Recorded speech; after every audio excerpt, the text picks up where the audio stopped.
বিসমিল্লাহির রহমানির রহিম। আল্লাহ রাব্বুল আলামিনের ক্ষমতা, আল্লাহ রাব্বুল আলামিনের প্রভাব, তার দাপট এর সাথে সম্পর্ক রাখে, তার শাসনের সাথে সম্পর্ক রাখে, এবং এটি ইসলামের ফৌজদারি আইনের মধ্যে পড়ে। যদি কেউ সালাত আদায় না করে তাকে পিটিয়ে সালাত আদায় করাতে হবে। যদি কেউ যাকাত না দেয় তাহলে তাকে পিটিয়ে যাকাত দেওয়াতে হবে। সালাত এত গুরুত্বপূর্ণ কেন? সালাত এই জন্যই এত গুরুত্বপূর্ণ যে আল্লাহ রাব্বুল আলামিন আমাদেরকে এই পৃথিবীতে পাঠানোর পর বা পাঠানোর সঙ্গে সঙ্গেই শয়তানকে ছেড়ে দিয়েছেন। যে শয়তান আমাদের জন্য ভিলেন, আমাদের চরম শত্রু। সালাতই একটা মাধ্যম, সালাতই সবচাইতে বড় মাধ্যম, যে মাধ্যম দিয়ে শয়তানের আক্রমণ থেকে বাঁচা যায়। সালাত এত গুরুত্বপূর্ণ এই জন্য যে আল্লাহ রাব্বুল আলামিন আমাদেরকে ইবাদতের জন্য সৃষ্টি করেছেন, তার দাসত্বের জন্য সৃষ্টি করেছেন। মহান আল্লাহ বলেন, ওমা খালাকতুল জিন্না ওয়াল ইনসা ইল্লা লিয়াবুদুন। আমি জিন জাতি এবং মানব জাতিকে আমার ইবাদতের জন্য সৃষ্টি করেছি, দাসত্বের জন্য সৃষ্টি করেছি। অতএব সালাতের চাইতে বড় আর কোনো মাধ্যম নেই যেই মাধ্যমে আল্লাহর দাসত্বকে স্বীকার করা যায়। আল্লাহর দাসত্বের সবচাইতে বড় মাধ্যম হচ্ছে সালাত। যে ব্যক্তি সালাত আদায় করে সে ব্যক্তি আল্লাহর দাসত্ব করে, আর যে ব্যক্তি সালাত আদায় করে না সে আল্লাহর দাসত্ব করে না। কথা কি বুঝতে পারছেন? আমার কথা বুঝতে পারছেন? তাহলে যে ব্যক্তি সালাত আদায় করে সে আল্লাহর দাসত্ব করে, যে সালাত আদায় করে না সে আল্লাহর দাসত্ব করে না। একটা উদাহরণ দিলে বুঝতে পারবেন। আপনি আপনার সন্তানকে স্কুলে ভর্তি করাতে নিয়ে গেলেন, কোন শিক্ষা প্রতিষ্ঠানে নিয়ে গেলেন অথবা মাদ্রাসায় নিয়ে গেলেন। ভর্তির সময়ে প্রতিষ্ঠানের প্রিন্সিপাল বহু কিছু নিয়ম কানুন বিধিবিধান তারা বলেন বা থাকে প্রতিষ্ঠানে, যে সময়ে আসতে হবে, নির্দিষ্ট ইউনিফর্মে আসতে হবে, এটা করতে হবে না, এটা করতে হবে না, মোবাইল নিয়ে আসতে পাবে না, ইত্যাদি ইত্যাদি। এখন একজন ছাত্র তার স্কুলের সমস্ত বিধিবিধান মেনে নিয়ে, যেই বিধিবিধানগুলো তার প্রিন্সিপাল তাকে বুঝিয়ে দিয়েছেন যে তোমাকে এইগুলো থেকে বেঁচে থাকতে হবে, করতে হবে না, সে সবকিছুই মেনে চলে, কিন্তু সে ক্লাসে উপস্থিত হয় না, ক্লাসে যায় না, পড়াশোনা করে না। এখন ওই ছাত্রের প্রতিষ্ঠানের সব আইনগুলো নিজের জন্য মেনে নেওয়াটা কোনো উপকারে আসবে? কোনো কাজে আসবে? বলেন, কাজে আসবে? কাজে আসবে না। কারণ তাকে যে এতগুলো আইন দেওয়া হয়েছে, প্রতিষ্ঠানের এতগুলো যে গাইডলাইন, উদ্দেশ্য একটা, পড়াশোনা করা। তো ওই ছাত্র সবগুলোই মানে কিন্তু পড়াশোনা করে না, তো তার বাকি বিধিবিধানগুলো মেনে নেওয়াটা বিফল, কোনো কাজে আসবে না। ঠিক সেই রকম সালাত। যদি আপনি বলেন ইসলামের অপর নাম সালাত, তাহলে ভুল হবে না। সালাতের জন্যই ইসলামের এতগুলো বিধিবিধান, আপনি সবগুলোই মানেন আর সালাত আদায় করেন না, তার মানে এতগুলো যে আপনি মেনে চলেন সবই বেকার। অতএব সালাতকে বুঝতে হবে। রাসূল সাল্লাল্লাহু আলাইহি ওয়াসাল্লাম বলেন, মা মিন ক্বরিয়াতিন মা মিন সালাসাতিন ফি ক্বরিয়াতিন লা তুকামু ফীহিমুস সালাহ ইল্লা ক্বাদ ইসতাহওয়াযা আলাইহিমুশ শায়তান। কোন গ্রামে বা কোন জঙ্গলে, কোন শহরে, হোক সেটা আটলান্টিক মহাসাগরের পানি জাহাজের উপরে, হোক সেটা মহাশূন্যে উড়োজাহাজে, সেটা হতে পারে আফ্রিকার কোন জঙ্গলে, সেটা হতে পারে আমাজন জঙ্গলে, তিনজন মুসলিম ব্যক্তি যদি উপস্থিত থাকে আর যদি তারা জামাতবদ্ধভাবে সালাত আদায় না করে, ইল্লা ক্বাদ ইসতাহওয়াযা আলাইহিমুশ শায়তান, শয়তান তাদের উপর আক্রমণ করে, শয়তান তাদেরকে গ্রাস করে ফেলে। ফালাইকুম বিল জামাআহ, অতএব তোমরা জামাতবদ্ধভাবে সালাত আদায় করো। এই হাদিসটাকে বোঝার জন্য আপনাকে বুঝতে হবে, চিনতে হবে যে শয়তানকে, শয়তানকে আপনাকে আগে চিনতে হবে। যদি আপনি শয়তানকে চিনতে পারেন, বুঝতে পারেন, জানতে পারেন, তাহলে আপনার জন্য হেদায়েতের রাস্তা উন্মুক্ত হবে। আর যতদিন আপনি শয়তানকে চিনতে পারেননি, আপনার জন্য হেদায়েতের রাস্তা বন্ধ আছে। শয়তান এটা আমাদের চরম শত্রু। কোরআনের পাতায় পাতায়, হাদিসের পৃষ্ঠায় পৃষ্ঠায় শয়তান সম্বন্ধে আল্লাহ রাব্বুল আলামিন আমাদের বহুবার সতর্ক করেছেন। রাসূল সাল্লাল্লাহু আলাইহি ওয়াসাল্লাম বহুবার আমাদের সতর্ক করেছেন। কোরআনের বহু জায়গায় বলা হয়েছে, ইন্নাশ শায়তানা লাকুম আদুউম মুবিন। কোরআনে বলা হয়েছে, ওয়ালা তাত্তাবিউ খুতুওয়াতিশ শায়তান, শয়তানের পদাঙ্ক অনুকরণ করো না, শয়তান তোমাদের প্রকাশ্য শত্রু।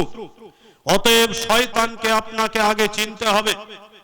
শয়তান এর এতটা ক্ষমতা, এত আমাদের চরম শত্রু।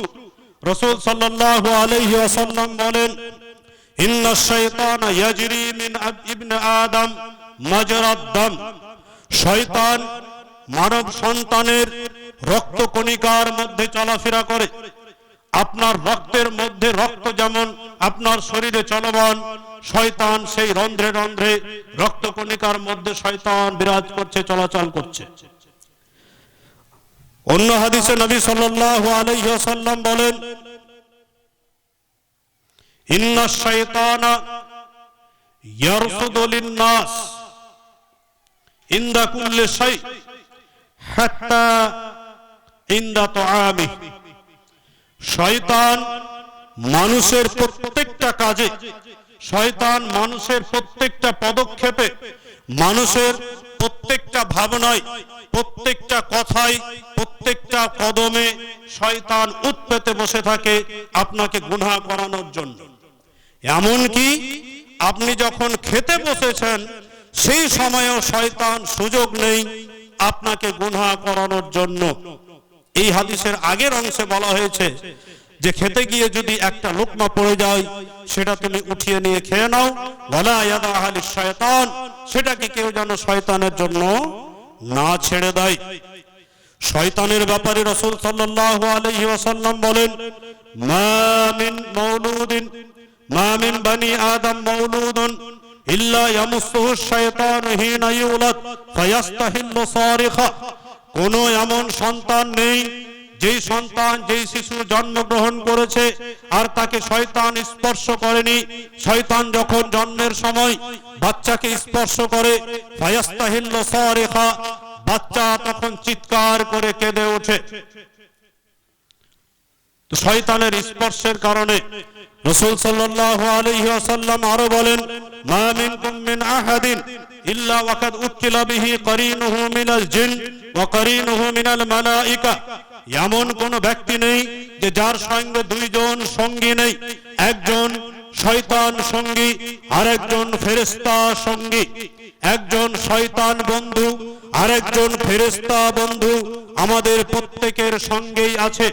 অতএব আপনি যখন গুনাহ করছেন ওই শয়তান বন্ধু আপনাকে গুনাহ করাচ্ছে। আল্লাহ রাব্বুল আলামিন বলেন ওয়াযায়্যানা শাইতানু, শয়তান আপনাকে, ওয়াযায়্যানা লাহুমুশ শাইতানু মা কানু ইয়ামালুন, শয়তান তোমাদের কৃত কর্মগুলোকে ভালো করে সুন্দর করে তোমাদের সামনে পেশ করে থাকে। শয়তান তোমাদের গুনাহের কাজগুলোকে, শয়তান তোমাদের ভুলগুলোকে সুন্দর করে তোমাদের সামনে পেশ করে থাকে, যাতে করে তুমি সেটাকে ভালো মনে করো। অতএব শীতের রাত্রে যখন আপনি ফজরের সালাত ছেড়ে দিয়ে ঘুমিয়ে আছেন, এই ভালো লাগাটা আপনার ভালো লাগা নয়, এই ভালো লাগাটা শয়তান আপনাকে ভালো লাগাচ্ছে। মহানবী সাল্লাল্লাহু আলাইহি ওয়াসাল্লাম বলেন ইয়াকিদুশ শায়তানু আলা কাফিয়াতি রাসি আহাদিকুম ইদা হুয়া নামা সালাসা উকদিন, মানুষ যখন ঘুমিয়ে থাকে তখন মানুষের মাথার কাছে এসে শয়তান তিনটা গিট দিয়ে দেয়, শয়তান তিনটা গিরা দিয়ে দেয়। ইয়াদরিবু কুল্লা উকদাতিন, প্রত্যেকটা গিরার সময় শয়তান আপনাকে বলে আলাইকা লাইলুন তাবিল ফারকুদ, রাত অনেক আছে অতএব ঘুমিয়ে থাকো, এখনো রাত অনেক লম্বা, ফজর হতে এখনো দেরি। যখন আপনার 4:30টার সময় ঘুম ভেঙেছিল আর 4:45টার সময় ঘুম ভেঙেছিল, 5টায় ফজরের আজান হবে, আপনি ভাবলেন এখনো আধ ঘন্টা সময় আছে, একটু পরে উঠি, এই ভাবনাটা শয়তানের পক্ষ থেকে। সেই সময় যদি আপনি আপনার মাথায় আনতে পারেন এই আধ ঘন্টা পরে আমার ঘুম থেকে উঠাটা মুশকিল হয়ে যাবে, অতএব আমার ফজরের জামাত ছুটে যেতে পারে, আমাকে এক্ষুনি উঠে যাওয়াটাই আমার জন্য উত্তম, তাহলে আপনি শয়তানকে পরাস্ত করতে পারলেন। আর যদি আপনার মাথায় আসে একটু ঘুমিয়ে যাই, আধ ঘন্টা সময় আছে উঠবো, এই ভাবনাটা শয়তানের পক্ষ থেকে। অতএব শয়তানকে আপনাকে চিহ্নিত করতে হবে। যতদিন আপনি শয়তানকে চিনতে না পারছেন ততদিন আপনি হেদায়েতের পথে আসতে পারবেন না, এবং হেদায়েতের রাস্তা আপনার জন্য আস্তে আস্তে বন্ধ হয়ে যাচ্ছে। এবং শয়তানকে পরাস্ত করার সবচাইতে বড় মাধ্যম হচ্ছে সালাত। সালাতই এমন এক প্রশিক্ষণ, যেই প্রশিক্ষণের মাধ্যমে মানুষ শয়তানকে পরাস্ত করতে সক্ষম হতে পারে। সালাতের মতো অন্য কোনো আর মাধ্যম নেই যেই মাধ্যমে শয়তানকে পরাস্ত করতে পারবে। এখন বলবেন ওই মানুষের তাহলে কি হবে যে সালাত আদায় করে আবার গুনাহ করে? আমি বলছি আপনাকে, নতবা আপনি নিজে বুকে হাত দিয়ে চিন্তা করেন, যদি আপনি এমন ব্যক্তি হন যে সালাত আদায় করছেন আর গুনাহর সঙ্গেও জড়িত আছেন, আপনি 5 ওয়াক্তের সালাত কন্টিনিউ আদায় করেন না, হয়তো আপনার কোথাও গাফিলতি আছে, আপনি জামাতে গুরুত্ব দেন না বা মসজিদে যাওয়াতে গুরুত্ব দেন না, অথবা আপনি কোন ওয়াক্তে পেলে পড়লেন, সফরে গেলে ছেড়ে দিলেন, আপনার কোথাও না কোথাও ত্রুটি আছে।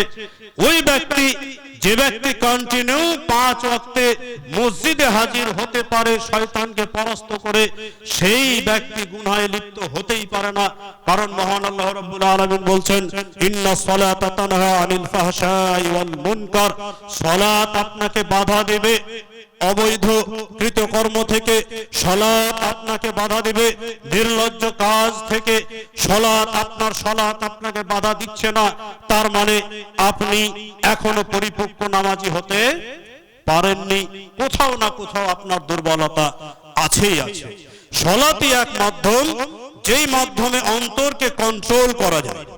সালাতই এক মাধ্যম যেই মাধ্যমে অন্তরকে নিয়ন্ত্রণ করা যায়, অন্তরকে শয়তানের আক্রমণ থেকে বাঁচানো যেতে পারে। এর সবচাইতে বড় মাধ্যম হচ্ছে সালাত। অতএব যেই সমস্ত বেনামাজি ব্যক্তি যারা সালাত আদায় করে না, এরা শয়তানের আক্রমণের শিকার। শয়তান তাকে মসজিদে আসতে বাধা দেয়। নামাজের ব্যাপারে যে তার অলসতা, এটা শয়তান তৈরি করেছে তার মনের মধ্যে। ব্রাদার ইসলাম, সালাত এমনই এক ইবাদত, যে ইবাদত ছাড়া আপনি মুসলিম এটা কল্পনাও করা যায় না। অথচ বর্তমান সমাজের যারা আমরা মুসলমান দাবিদার 99% বেনামাজি। একজন বেনামাজি সে কি মুসলিম? সে মুসলিম নয়, এটাই বাস্তব। সে মুসলিম নয়, এটাই সত্য কথা। রাসূল সাল্লাল্লাহু আলাইহি ওয়াসাল্লাম বলেন, আলাহাদুল্লাযী বাইনানা ওয়া বাইনাহুম আস-সালাহ, আমাদের এবং কাফেরদের মধ্যে পার্থক্য হচ্ছে সালাত। ফামান তারাকাহা ফাকাদ কাফারা, যে ব্যক্তি সালাত ত্যাগ করলো সে ব্যক্তি কুফরি করলো। মান তারাকাস সালাতা মুতাআম্মিদান ফাকাদ কাফারা, যে ব্যক্তি ইচ্ছাকৃতভাবে সালাত সে ত্যাগ করলো সে ব্যক্তি কাফের হয়ে গেল। মান তারাকাস সালাতা ফালা দীনা লাহু, যে ব্যক্তি সালাত ত্যাগ করলো তার কোনো দিন নেই। একজন ব্যক্তি রাসূল সাল্লাল্লাহু আলাইহি ওয়াসাল্লামের কাছে আসলেন। হযরত মুআয ইবনে জাবাল রাদিয়াল্লাহু তাআলা আনহু থেকে বর্ণিত, আতা রাসূলুল্লাহ সাল্লাল্লাহু আলাইহি ওয়াসাল্লাম রাজুলুন, একজন ব্যক্তি নবী সাল্লাল্লাহু আলাইহি ওয়াসাল্লামের কাছে উপস্থিত হলেন। ফাকালা ইয়া রাসূলুল্লাহ আল্লিমনি আমালান ইদান আনা আমিলতুহু দাখালতুল জান্নাহ, আপনি আমাকে এমন কিছু আমলের কথা বলেন যেই আমলগুলো করলে আমি জান্নাতে প্রবেশ করতে পারবো। ক্বালা লা তুশরিক বিল্লাহি শাইয়া ওয়া ইন কুতিলতা আও হুররিকতা, তুমি কখনোই আল্লাহর সঙ্গে শিরিক করবে না, যদিও তোমাকে হত্যা করে দেওয়া হয়, যদিও তোমাকে আগুনে জ্বালিয়ে দেওয়া হয়, এরপরেও তুমি আল্লাহর সঙ্গে শিরিক করবে না। 2 নম্বর উপদেশ নবী দিলেন, ওয়াতি ওয়ালিদাইকা ওয়া ইন আখরাজাকা মিন মালিক, তুমি তোমার পিতা মাতার অনুসরণ করে চলবে, তুমি তোমার পিতা মাতার কথা মতো চলবে। ওয়া ইন আখরাজাকা মিন মালিক ওয়া মিন কুল্লি শাইইন হুয়া লাক, যদিও তোমার পিতা মাতা তোমাকে সমস্ত মাল থেকে বঞ্চিত করে দেয়, তোমাকে মিরাস থেকে বঞ্চিত করে দেয়, এরপরেও তুমি পিতা মাতার অবাধ্য হতে পারবে না। তৃতীয় ওসিয়ত, ওয়ালা তাতরুকিস সালাতা মুতাআম্মিদান, তুমি ইচ্ছাকৃতভাবে কখনোই সালাত ত্যাগ করবে না। ফাইন্নাহু মান তারাকাস সালাতা মুতাআম্মিদান ফাকাদ বারিয়াত মিনহু জিম্মাতুল্লাহ, যে ব্যক্তি ইচ্ছাকৃতভাবে সালাত ত্যাগ করে দিল সে আল্লাহর দায়িত্ব থেকে বেরিয়ে গেল, আল্লাহ তার দায়িত্ব নেই না। অসংখ্য হাদিস আছে, অগণিত হাদিস আছে, যেই হাদিসগুলো প্রমাণ করে যে একজন বেনামাজি ব্যক্তি মুসলিম নয়। একজন হিন্দু সে যে ইসলাম গ্রহণ করবে, কারণ কি, কেন সে মুসলমান হবে, আপনি উল্লেখযোগ্য কোনো কারণই বের করতে পারবেন না যেই কারণে একজন অমুসলিমকে মুসলিম হতে হবে। উদাহরণস্বরূপ, একজন অমুসলিম ব্যক্তি কিন্তু সে ইসলামের যে নিষেধাজ্ঞাগুলো আছে সেগুলো এমনিতেই সে জন্মগতভাবে মেনে চলে। সে কোনোদিন মদ খায় না, সে জেনা করে না, সে সুদ খায় না, সে মানুষের প্রতি জুলুমও করে না, এগুলো সব ইসলামের নিষেধাজ্ঞা, সে সমস্ত কিছু মেনে চলে। তাহলে আপনি একটা যুক্তি দেখান ওই লোকটা কেন ইসলাম গ্রহণ করবে? এমনিতেই তো সে ভালো কিছু মেনে চলছে। তো তাকে ইসলাম গ্রহণ করতে হবে এই জন্যে যে তার প্রতি সালাত ফরজ আছে, সালাতকে মানার জন্য তাকে ইসলাম গ্রহণ করতে হবে। সালাত ব্যতীত এরকম কোনো বড় মাধ্যম নেই যেই কারণে একজন অমুসলিমকে ইসলাম গ্রহণ করতে হবে। ব্রাদার ইসলাম, অতএব আমরাকে সালাতের গুরুত্ব বুঝে সালাতের প্রতি আসতে হবে, এগিয়ে আসতে হবে। তাহলে আমরা শয়তানকে পরাস্ত করতে পারবো, শয়তানকে পরাজয় করে নিজের অন্তরকে শয়তানের আক্রমণ থেকে বাঁচিয়ে নিতে পারবো। তাই তো ইব্রাহিম আলাইহিস সালাম দোয়া করেছিলেন, রব্বি জাআলনি মুকিমাস সালাহ, আল্লাহ তুমি আমাকে নামাজি বানিয়ে দাও, ওয়া মিন যুররিয়াতি, এবং আমার আল আওলাদকে, আমার সন্তান সন্ততিকে, আমার বংশধরকে নামাজি বানাও। আপনাকেও দোয়া করতে হবে, রব্বি জাআলনি মুকিমাস সালাহ ওয়া মিন যুররিয়াতি। আপনাকে এই দোয়া চাইতে হবে। বাড়িতে নামাজের অভ্যাস গড়ে তুলুন, নিজে সালাত আদায় করুন এবং পরিবার পরিজনকে সালাতের জন্য উদ্বুদ্ধ করুন, সালাতের আদেশ দিন। রাসূল সাল্লাল্লাহু আলাইহি ওয়াসাল্লাম আরো বলেন, মুরু আওলাদাকুম ওয়া হুম আবনাউ সাবঈ সিনিন, তোমাদের সন্তান যখন 7 বছর বয়স হবে তখন তাদেরকে তুমি সালাতের আদেশ দাও, সালাতের আদেশ দাও, সালাতের আদেশ দাও। যদি সে সালাত আদায় না করে, 10 বছর হয়ে গেছে, তাহলে তাকে পিটিয়ে সালাত আদায় করাও। অতএব সালাত ছাড়া মুসলমান হওয়া এটা কল্পনার বাইরে, এটা কল্পনা করা যায় না। যেমন যাকাত ছাড়া ইসলামিক অর্থনীতি কল্পনা করা যায় না, সালাত ছাড়া ইসলামিক সমাজ ব্যবস্থা কল্পনা করা যায় না। আমরা বলি না সামাজিক ব্যবস্থা, মুসলিম সমাজ, কে বলেছে মুসলিম সমাজ? যেই সমাজে সালাত প্রতিষ্ঠিত নেই, যেই সমাজে সালাত প্রতিষ্ঠিত নেই সেই সমাজ মুসলিম সমাজ হতেই পারে না, কখনো হতে পারে না, কোশ্চেন কালেও হতে পারে না, অসম্ভব। সমাজ প্রতিষ্ঠিত হওয়া, মুসলিম সমাজ প্রতিষ্ঠিত করার এক নম্বর মেরুদণ্ড হচ্ছে সালাত। যদি আপনার সমাজে সালাত প্রতিষ্ঠিত থাকে তাহলেই আপনি বুঝবেন এটা মুসলিম সমাজ, ইসলামিক সমাজ, ইসলামিক পরিবার। আর যদি সালাত প্রতিষ্ঠিত না থাকে তাহলে সেটাকে মুসলিম সমাজ বলা যায় না। দাদা ইসলাম, যাই হোক, পরিশেষে মহান রব্বুল আলামিনের কাছে দোয়া করব, আল্লাহ যেন আমাদেরকে বক্তা শ্রোতা সকলকেই সালাতের অভ্যাস গড়ে তোলার তৌফিক দান করেন। সকলেই বলি আমিন। আমরা যেন আমাদের পরিবার পরিজন, সমাজ, সন্তান সন্ততি সকলে মিলে জামাতবদ্ধভাবে সালাতকে বুঝতে পারি এবং সালাত আদায় করতে পারি এবং সালাতের মাধ্যমে আমরা শয়তানের আক্রমণ থেকে বাঁচতে পারি। আসসালামু আলাইকুম ওয়া রাহমাতুল্লাহি ওয়া বারাকাতুহু।